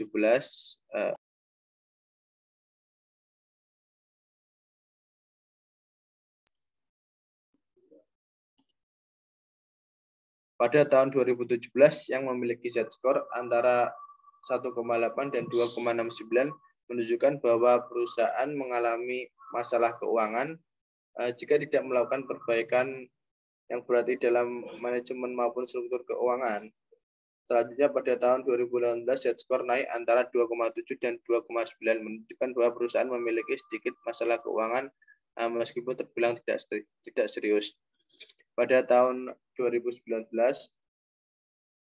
Z-score ini turun kembali seperti tahun 2017, bahkan pada 2020 turun lebih rendah menjadi kurang dari 1,88 yang mengindikasikan bahwa perusahaan mengalami masalah keuangan yang serius. Hal ini belum menjadi perhatian bagi perusahaan.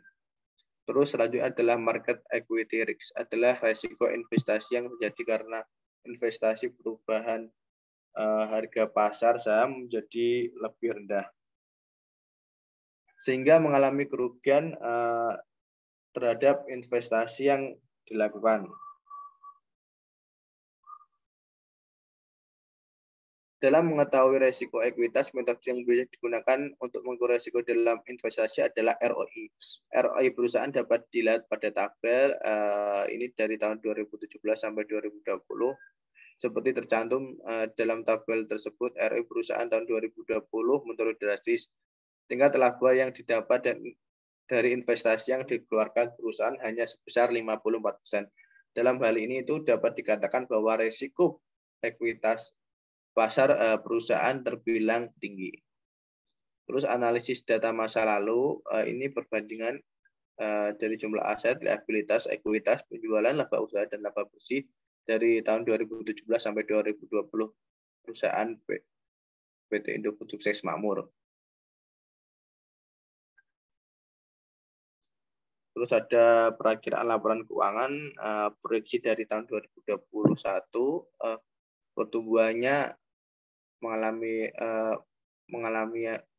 peningkatan yang cukup signifikan. Sebetulnya sekian dari saya ya. Mohon maaf apabila ada salah kata. Terima kasih atas perhatiannya. Wassalamualaikum warahmatullahi wabarakatuh. Saya izin stop share dulu. Waalaikumsalam.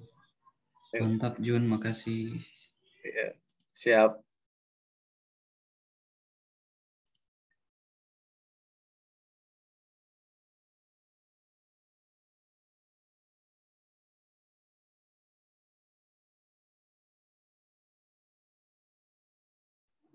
Silakan yang ngasih komentar tadi.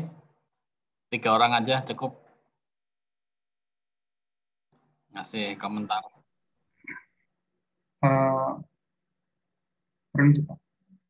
Izin menyampaikan komentar dari kelompok kami, kelompok 2. Mungkin yang pertama dari Kak Andrea, bisa disampaikan komentarnya.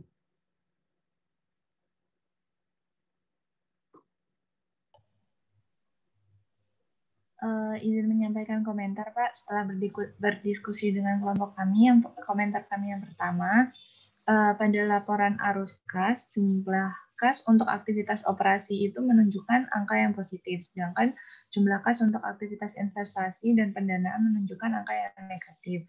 Kemudian disimpulkan hal ini merupakan hal yang normal karena berarti perusahaan menggunakan kelebihan arus kas operasi untuk membeli aset tetap dan membiayai hutang jangka panjang atau membayar dividen yang tunai. Nah, di mana jumlah aset yang meningkat ini merupakan hal yang wajar karena perusahaan merupakan perusahaan labor intensif di mana memproduksi makanan dan penjualan dari tahun ke tahun mengalami peningkatan sehingga diikuti dengan kenaikan jumlah aset.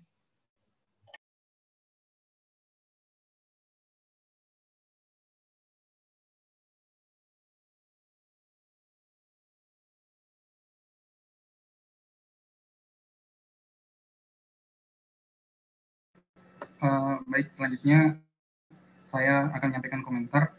Itu pertama, perusahaan dari yang disampaikan oleh kelompoknya Rizky Ade. Pertama, perusahaan itu memiliki lini bisnis yang bisa menjadikannya penguasa market. Dan karena produk yang dihasilkan merupakan kebutuhan sehari-hari di mana akan selalu dibutuhkan oleh masyarakat. Jumlah aset yang meningkat merupakan hal yang wajar karena perusahaan merupakan perusahaan labor intensif di mana memproduksi makanan dan penjualan dari tahun ke tahun mengalami penaikan diikuti dengan kenaikan jumlah aset. Terus selanjutnya akan disampaikan oleh Kak Amelie. Dipersilakan. Selanjutnya saya akan mengomentari terkait presentasi dari Rizky Ade tadi. Di presentasi Rizky Ade tadi, Indofood itu bisa menjadi perusahaan yang menguasai pasar karena hasil implementasi dari filosofi strategi perusahaan itu sendiri, yaitu memanfaatkan teknologi guna menciptakan produk terbaik, selalu berusaha menjadi terbaik, dan kuasai secara penuh segala bidang yang diungguli. Hal ini terbukti dari salah satu produk Indofood, yaitu Indomie, yang produksinya terus-menerus berkembang dan berinovasi, di mana salah satu contohnya itu rasa Indomie yang berbeda di dalam negeri maupun luar negeri, menyesuaikan dengan selera masyarakat. Hal ini merupakan salah satu keunggulan dari Indofood sendiri. Terima kasih.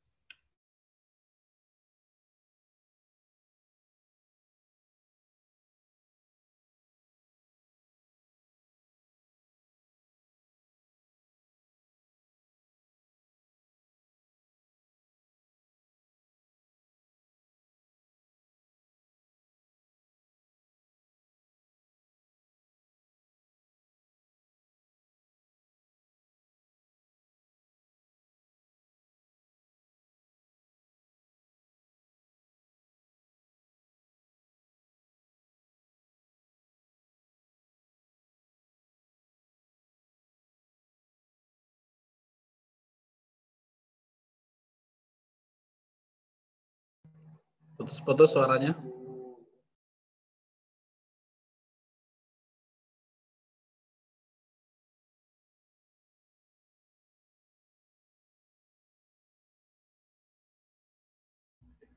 Apakah sudah cukup Ahyar dan kelompoknya?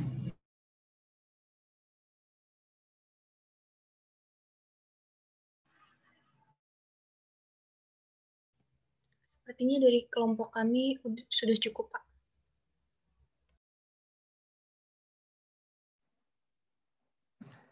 Oke ya, saya mengkritisi satu tadi pihak-pihak yang berelasi, tapi nggak apa-apa, bukan untuk kalau ada yang bisa jawab apa-apa. Ini kan Indofood itu kan raksasa ya. Nanti kita akan setelah UTS kan akan belajar transfer pricing ya.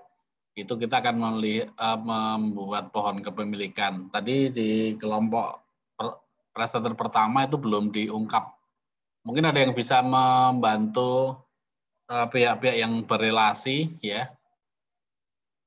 Itu pertanyaan pertama. Yang kedua, kalau ada yang bisa membantu juga menginformasikan, ini kan dia franchise ya, franchise kemudian terutama tadi yang Indofood distributor ya, yang terkait dengan distributor itu kan dia ada daerah tertentu saya amati yang menutup diri dari kabupaten atau kota tertentu, menutup diri dari Indofood. Indomaret lah ya, menutup diri dari Indomaret lah. Mungkin bisa diberikan gambaran kalau ada yang bisa menjawab atas dua pertanyaan tadi, dua pernyataan saya ya. Tadi yang satu tentang jaringan grupnya dia ya dari pihak-pihak yang berelasi, yang kedua tentang sebaran tadi. Yang saya amati ada daerah tertentu yang menutup diri ya. Oke, silakan kalau ada yang tidak harus kelompok yang sudah presentasi, siapa sih yang bisa menjawab silakan. Karena ini kan judulnya sama semua.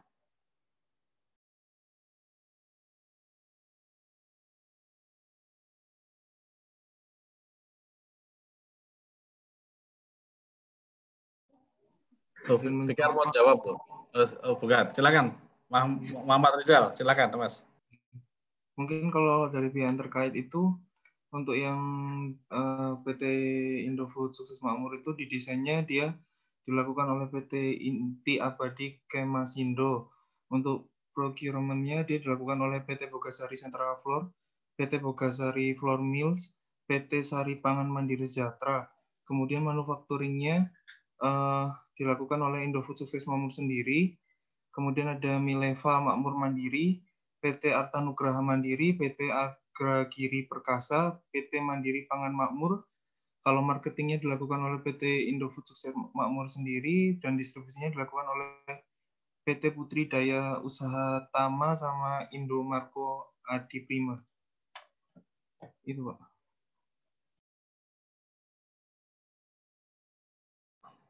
Mas Rizal, makasih. Itu tadi grup semua ya, tadi udah detail itu. Itulah nanti yang kalau kadang dari sisi pertama dari sisi transfer pricing nanti kita bahas habis UTS atau dari sisi keterkaitan. Kadang mereka itu milih mendaftar kalau ada perusahaan baru milih daftar di KPP yang kecil gitu ya. Itu salah satu trik aja supaya petugas pajaknya masih nggak pinter-pinter gitu.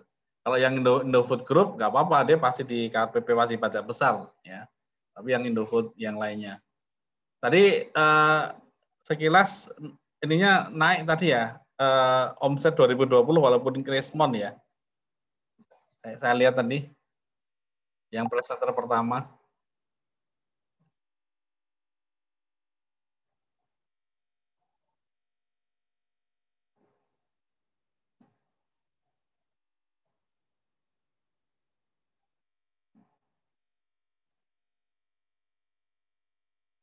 Oke, kemudian dilanjutkan tadi yang pernyataan saya yang kedua terkait dengan sebaran cabang atau franchise yang melakukan franchise, silakan. Kalau ada datanya di laporan tahunan.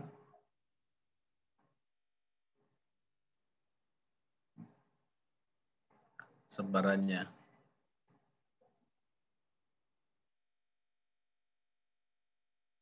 Sebetulnya saya itu kepengen ini kalau kita membuat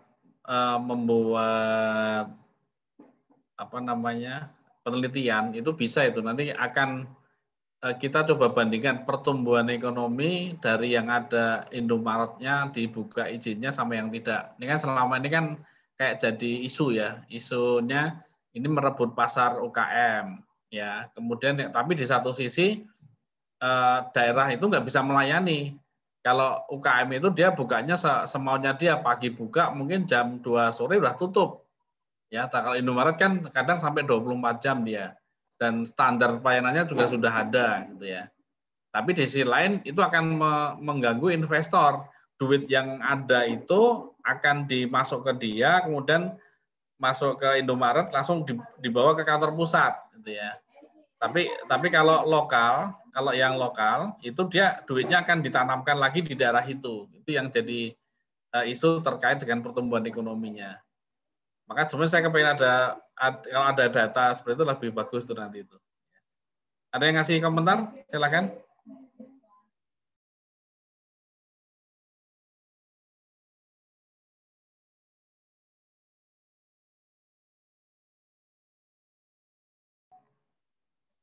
Nggak ada di data ya, nggak ada di data.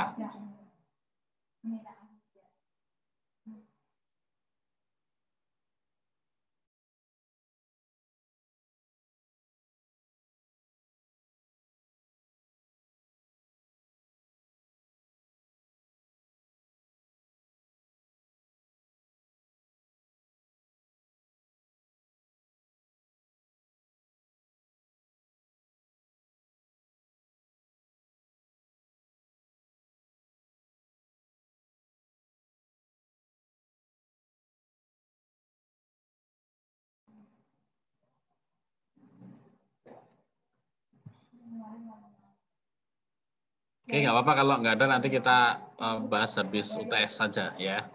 Untuk itu menarik, penting untuk kita amati seberapa besar sih ya. Kenapa di beberapa daerah kebijakan membuka Indomaret itu nggak diperbolehkan juga ya. Tapi di satu sisi kita juga penting itu kalau ada investasi ya.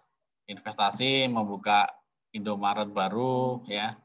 Kalau ada Indomaret pasti ada Alfamart itu, samping kanan kiri itu udah pasti ini. Karena dia nggak usah survei, ya. Dulu, mau buka Indomaret di sini, dia survei dulu, ya. Tapi kalau sudah ada Alfa, udah langsung aja Indomaret buka di sampingnya itu. Ya, udah kayak lawan aja itu mereka. Tapi tentunya kalau ada yang konglomerasi gitu, duitnya akan ditarik ke pusat semua, ke Jakarta intinya. Yang daerah nggak dapat. Tapi kalau misalnya Mas Rizky Ade itu punya duit, membuka warung kelontong, duit labanya itu akan masuk ke daerah itu lagi, ya seperti itu. Itu yang diharapkan seperti itu. Tapi ternyata kan sistemnya, polanya itu nggak dapat itu kitanya. Kadang standar pelayanannya, standar barcode-nya dan sebagainya untuk UKM itu belum bisa. Ya. Oke ya, saya kira waktunya sudah selesai. Nanti untuk UTS saya tidak menyumbangkan soal, ya, menyumbangkan soal. Silakan teman-teman nanti cari informasi, ya. Kita ujiannya hari apa ya? Mas Alvin, ujian hari apa ya, Mas Alvin ya? Hari Senin, Pak. Senin besok ini? Ya. Oke, ya. Sudah. Mohon maaf Pak, harinya hari Rabu Pak kalau ALK-nya. Tapi mulainya Senin. Ya. ALK hari Rabu ya, berarti ya. Selesai Jumat ya? Selesai Senin depan lagi, Pak. Oke. Oh ya, ada tanggal merah soalnya ya? Ya. Oke. Ya sudah, intinya selamat belajar. Jangan buat saya kesulitan dengan kesulitan menilai dengan tulisan yang jelek.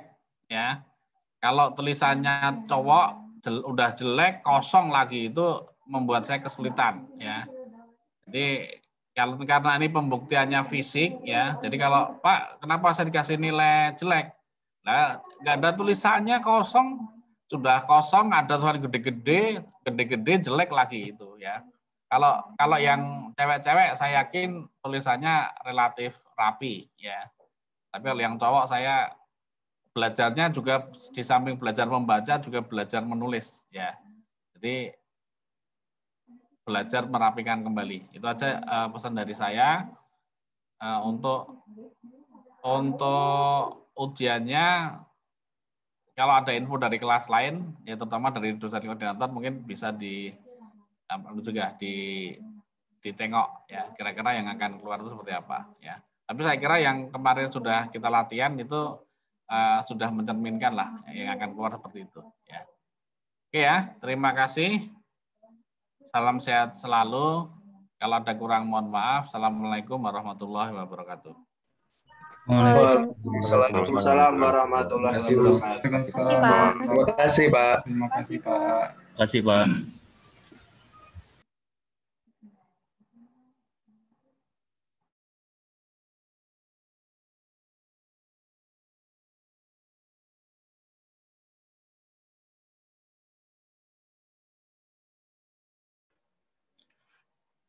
Sarkon udah ini ya? Udah. Ini yang 26 Sarkon Asia? Kalau mau nanya ini. Udah apaan sih? Belum ya? Woi, mau nanya. Itu ngecat rambutnya pakai apa? Ini. Di salon, Beb. Anjing. Dibayarin. Oke deh. Responnya anjing. Wah, anjing sih di salon. Masih recording loh. Astagfirullah. Ya udah. Ya, bye-bye. Bye guys. Jam 2 ya. Dadah. Bye. Enak aja, Frans. Bye.